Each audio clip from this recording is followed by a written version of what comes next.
Thank you. It's always an honor to stand up on behalf of British Columbians and, in fact, all Canadians when we tackle the important issue of housing.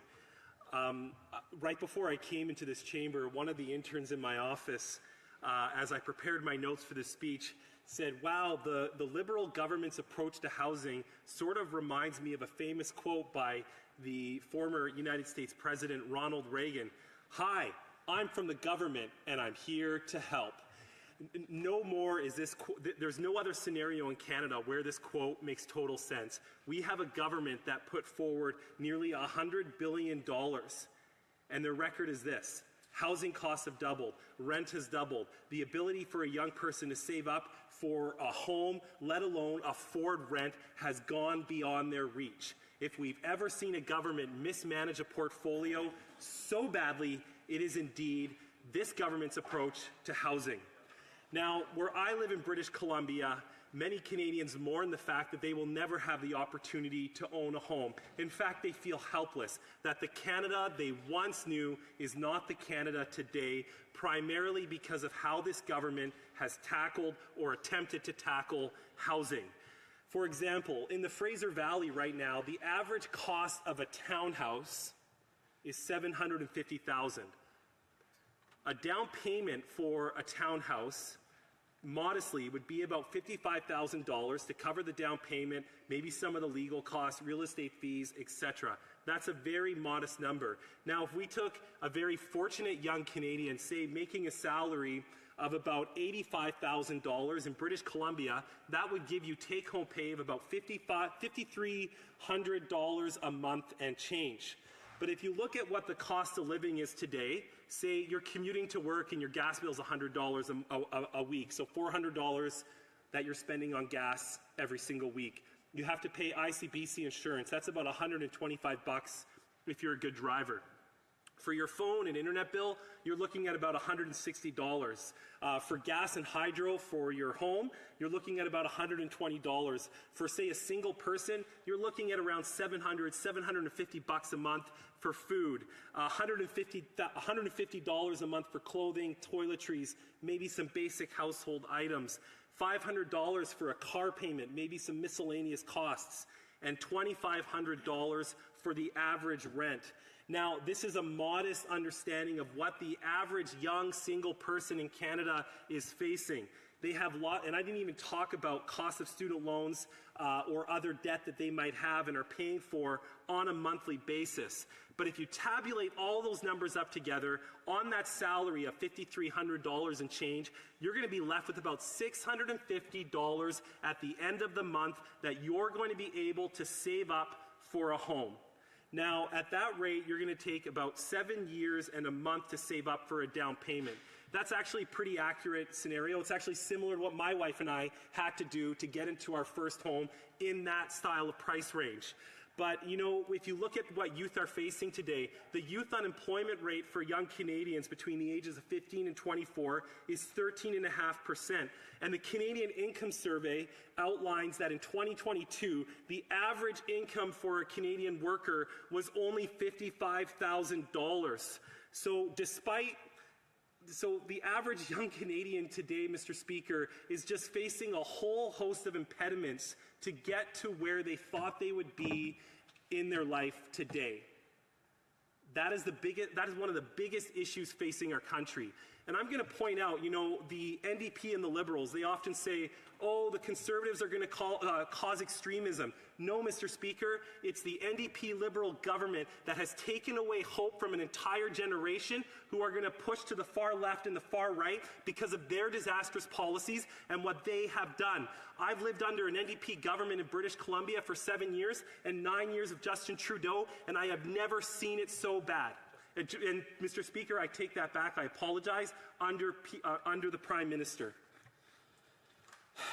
And you know what? In my riding, you know what? Every night in Canada, there's about 25 to 35,000 Canadians who can't even afford a home or can't even access social housing. And unfortunately, Mr. Speaker, that number is even higher for Indigenous Canadians. Mr. Speaker, 30% of the Canadians who are homeless every night come from one of our First Nations. That is not acceptable. 22% of shelters are aimed at young homeless in Canada, while 20% of people experiencing homelessness are between the ages of 13 and 24. Let's tie that to our unemployment rate, and man, do we have a hard scenario for young people in our country right now. I would be remiss as well, Mr. Speaker, if I didn't outline that since the NDP Liberal government came into power 9 years ago, the budget at Indigenous Services Canada has increased 181%. I shared that with one of the chiefs in my riding recently, and he said, you know, MP from Mission Matsqui Fraser Canyon, if we took even a portion of that money and we gave it directly to First Nations to address childhood poverty, to address housing on reserve, we would be in such a better position than the increase of bureaucrats in Ottawa who are not accountable to the taxpayers of Canada, and they're not accountable to the Indigenous people that rely on their services. Mr. Speaker, we could have done so much better to help Indigenous people who face some of the biggest challenges for housing in this country, along with young Canadians.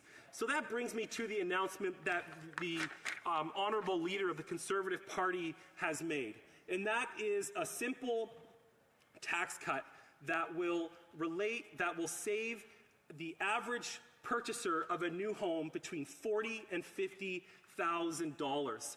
Mr. Speaker, that is not an insignificant amount of money. It will make a big difference in the time it takes to save up for a mortgage and to indeed afford a mortgage if one is successful purchasing a home. Mr. Speaker, of all countries in the developed world, Canada has some of the highest occupancy rates. It's because we have not done enough to spur new home building construction in Canada. In fact, TD Economics just came out with a report on productivity in September of this year, and they said the biggest impediment to Canada's economy is our ability to build homes and fill the jobs in building construction for new homes in Canada. That report also stated that we have to create incentives and maintain incentives that will push people back into the industry to meet the very real challenges we face no matter what area of the country we are in today. Now, throughout this debate so far, Liberal and NDP members have been challenging Canadians on the the money that was given to municipalities to speed up building permits. In fact, my community received $26.5 million under the Accelerator Fund, I believe it's called, Mr. Speaker. Unfortunately, in that very time, since they received $26 million, they put out a proposal to double the DCC charges and to levy a new tax on home builders of $7,500 per unit to fund our infrastructure deficits as it relates to parks and recreation. Homeowners, young Canadians can't afford those costs, and the City of Abbotsford should not be putting their inability to approve new home builds onto the backs of young Canadians who are just trying to get by and have some hope of home ownership once again, Mr. Speaker. There are so many big challenges facing our country, but the number one thing that I hear at the doorsteps that people in my riding want me working on is to restore the dream of home ownership. And the Conservative Party is on the right path. Our proposals relate to densification, to incentivizing construction, to building more homes that Canadians need and that they can afford. Thank you, Mr. Speaker.